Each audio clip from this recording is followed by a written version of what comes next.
Papež Frančišek je danes v avdienco sprejel udeležence tretje konference o mednarodnem humanitarnem pravu, ki je potekala pod naslovom Zaščita civilnega prebivalstva v spopadih, vloga humanitarnih organizacij in civilne družbe.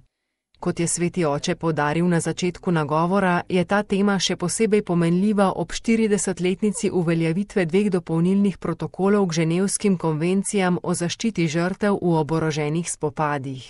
Convinta del carattere essenzialmente negativo della guerra.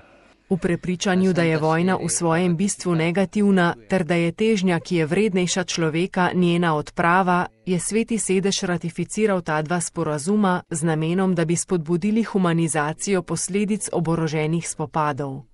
Prav tako je cenil predvsem določila, ki se nanašajo na zaščito civilnega prebivalstva, na dobrine, ki so nujno potrebne za preživetje, na spoštovanje zdravstvenih in verskih delavcev, pa tudi na varovanje kulturne in verske dediščine ter na naravno okolje, naš skupni dom. Vendar pa sveti sedež, zavedajoč se opustitev in nejasnosti, ki zaznamujejo predvsem 2. dopolnilni protokol, ki zadeva zaščito žrtev v nemednarodnih oboroženih spopadih, še naprej na ti orodji gleda kot na vrata, ki so odprta za nadaljnji razvoj mednarodnega humanitarnega prava.